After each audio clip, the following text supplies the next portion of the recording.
going on, guys? Matt Downs with Daily Grind Fantasy Sports here to give you the edge for this NFL showdown slate between the Cardinals and the Rams. Cannot wait to break it down. We had a lot of success yesterday on the NFL main slate, as well as some of the other showdowns. If you guys haven't signed up for dgfantasy.com, if you don't know about us, it's a website where I post all my favorite cores, all my favorite GPP plays. We have ownership projections, raw projections, and you get all that for $20 a month. If you guys are interested in stepping up your game, DFS-wise, go ahead and sign up for a $30 membership, and you get a $20 voucher to any Fantasy Cruncher product. So keep that in mind when looking at all of the stats I'm about to show you here and break down the showdown slate. So let's go ahead and dive right into the slate. But before we do that, I do want to give a quick shout out to the entire community. Yesterday, we had a lot of success. Let's go over some of that success yesterday. We have one of our coaches tweeting out every single time we win in League of Legends, every time we get a takedown, and it happens every single time. So our community just dominates esports. We have started back up in CSGO, but also League of Legends content. Like, just look at all these screenshots that we have. That person got a takedown, $110. We have another $110 winner there.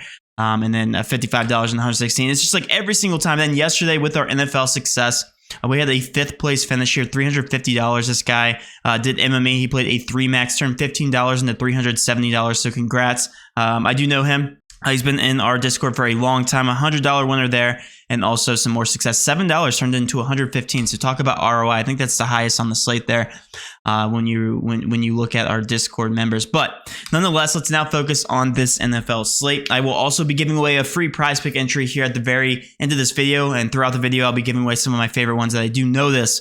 If you guys haven't signed up for prize picks, go ahead and enter code using DGF. It gives you 100% match up to $100. One of the easiest ways to play daily fantasy sports today, you simply hit the over or under of any certain fantasy point projection, and that is how you play. So without further ado, let's now focus on the slate. We have a great matchup. I think personally it should have been the most competitive matchup, but the 49ers-Cowboys matchup happened last night, so I think that's going to trump any matchup going forward, because that was a pretty fun game to watch. I know it wasn't it didn't end in the way it was supposed to, but it was still fun to watch nonetheless. This matchup is a 3-point spread, a 49.5 over-under, so definitely think it's going to be intriguing. I personally am secretly rooting for the Rams because I feel like nobody's giving them respect just throughout the playoffs. So I think they had the defense to do it. They definitely have the offense to do it with Cooper Kupp. And unfortunately, the Cardinals are still without D-Hop. So I think they're at a disadvantage here going against the Rams because we know D-Hop does have a very good history against Jalen Ramsey. So taking all that into consideration, still should be competitive. It's a decently high over-under here, almost 50 points. Let's focus on the quarterback position. And I was actually stunned to see this picture. So Matthew Stafford is 10.8K, but he's projected more points on prize picks there with Kyler Murray at 11.2K. He's more expensive, but he's projected less. So I actually like the Kyler Murray over in terms of fantasy points right now. I'm hitting the over on 18 points. I think he has to score over that if he's going to want to stay competitive with the Rams. And I think that the offense is just going to thrive through Kyler Murray, especially with the uncertainty with the running back situation. We still don't know who's going to get the bulk of the carries there. We don't even know who's going to be active technically. So Kyler Murray, 18 seems really, really low. Historically, we're seeing 20 to 25 points in terms of a projection there with Kyler Murray when you think back to the regular season. So 18 fantasy points. I think that's a little low. I'm going to be hammering the over there on Kyler Murray. Again, enter code using DGF for 100% matchup to $100. But I think he's a cash lock, 47.7% owned. I think he's going to be higher owned than Matthew Stafford, but I think they're both going to be a necessity, especially if you're playing smaller GPPs and cash games. Switching over to the running back situation, this is where it starts to get a little dicey. James Conner is technically questionable. He's probably going to play. But regardless of, even if he does play here at 9.4K, he's going to be splitting carries with Chase Edmonds. If we think back to the last week here, they played together, which was week 15. James Conner did outsnap Chase Edmonds by 5%.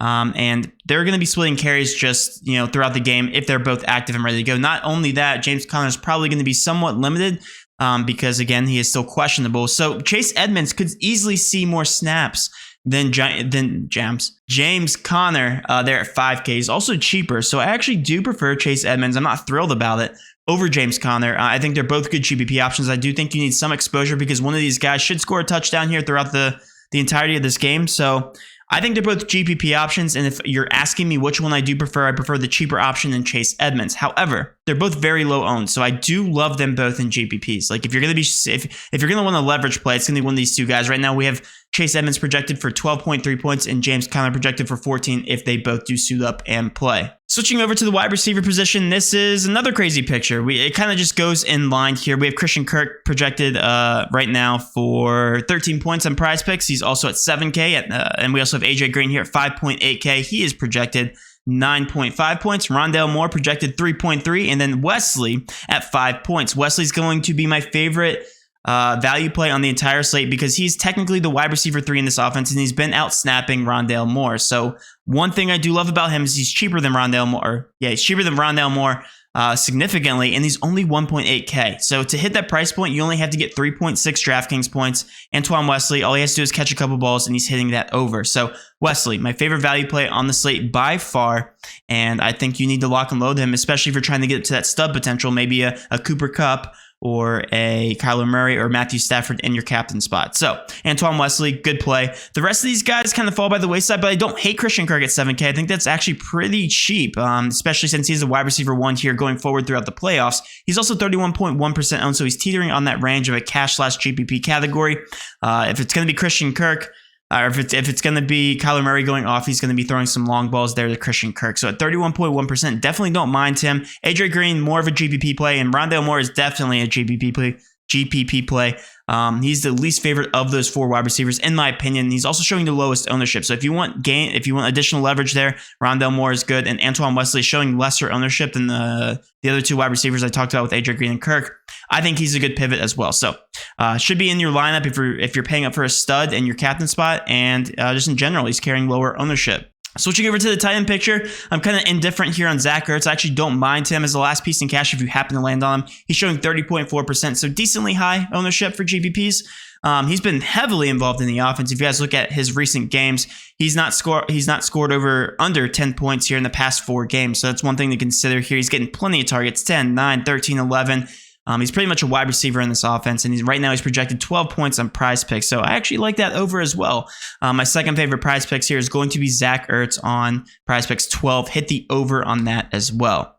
And then the kicker, Matt Prater, definitely don't mind him. I do prefer Matt Gay on the other side, just because they are favored slightly, and it does favor his game script just a little bit more, but I definitely can't hate on Matt Prater there at 15.2% owned. He'll also be lower owned than Matt Gay, and I would also not consider either one of these defenses. The only way either one of these defenses make the optimal is if there is a significant amount of turnovers, if they do shut down one side or the other, and that won't happen in this game here with the 49.5 over under. Both of these teams have plenty of offense to get that done. Last but not least, let's switch over to the Rams, who are favored. As I said at the beginning of this video, Matthew Stafford should be included in cash games and is a decent option in GPPs as well. So should not include either quarterback, probably in the captain spot. I think Kyler Murray does have the rushing upside to get it done. Like if he steals away a rushing touchdown, then yes, he's going to break the slate. But Matthew Stafford definitely don't have in your captain spot in bigger GPPs.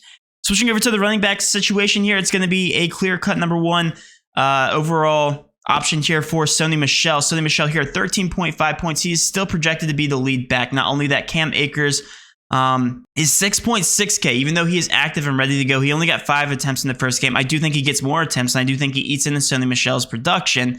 But they just aren't giving him a projection, at least on player prop sites like Prize Picks. They just don't know what's going to go on with Cam Akers, but they can't expect Sony Michel to be out and ready to go. Therefore, I'm going to probably be off of Cam Akers. If he does steal away a touchdown, I'll be very frustrated. He could break open the slate. If you are playing multiple lineups, then yeah, you probably should include him in your player pool. But Sony Michel is probably going to be the safer option here at 13.5%. He's also teetering on that line of a GPP/cash option. I lean towards not so much cash viable because, again, still don't know what's going on with Cam Akers, and that price tag is very, very steep for a running back that we just don't know is going to play the entire game here at 7.8K. All the running backs really suck on this slate. I'm going to be leaning more on the wide receivers who we know are going to get volume. Speaking of that, let's switch over to Cooper Kupp himself here, 13K. A lot of people are going to say that's too expensive. That's not the case here. 13K is more than worth it for Cooper Kupp. He has to get to 26 to pay off that price tag, and we know he can easily do that, which is just crazy to say out loud. Cooper Kupp is also going to be the highest owned captain, so there's no secret there. You're not getting contrarian by putting him in your captain spot, but I think he is very cash viable. You need to have Cooper Kupp. The only reason you would fade Cooper Kupp is if you think he's going to get injured, and you should not base your game script on that assumption. But looking at these other wide receivers, are they worth it? Yeah, Odell Beckham, definitely more of a GPP option here at 11-point projection, 26.1%. We know when he gets it going, he can definitely do pretty well given the targets that he gets. He has to get to about 13 fantasy points to really pay off that projection. I think he can easily do that. Good way to gain leverage here. And then Van Jefferson's an even better leverage spot. He's also been underperforming in terms of targets. He's taken the backseat to Odell Beckham, which we knew would happen there. But he also is projected to get 8 points. I think both of these guys are fantastic leverage options. If you happen to land on them in bigger GPPs, definitely don't mind them as a last piece because both of their price tags are pretty awkward to land on. I'm not in love with them though. But I do love Cooper Kupp. You got to lock him in smaller GPPs and in cash games. Last but not least here, we have Tyler Higbee, who's turned into a wide receiver pretty much 2-3 at this point. Dropped 23.5 points last game and 12.9. So if that continues, obviously I love him. And he's actually higher owned than both Odell Beckham and Van Jefferson. So that's another thing to consider there. If you are getting leverage, go with the wide receivers. I think he's also going to be a little bit more on the chalky side because he is only 5.4K. People are going to be box score watching, and he's projected 9 points, which is higher than Van Jefferson. So another thing to consider. I'm kind of indifferent on him. I don't know if he's going to make it into my lineup or not, but I do think Tyler Higbee is a decent last piece, at least in cash. Last but not least, kicking here. Matt Gay said he's cash viable. Kickers are always cash viable, especially if you are a kicker for the favorite team, and he is. So a good matchup there. Obviously, Matt Gay has been one of the better kickers in the NFL as of late, so I don't mind him here. Averaging 9.4 points here on the season. Higher pace matchup. Should be in the red zone plenty of time, so Matt Gay, definitely don't hate him.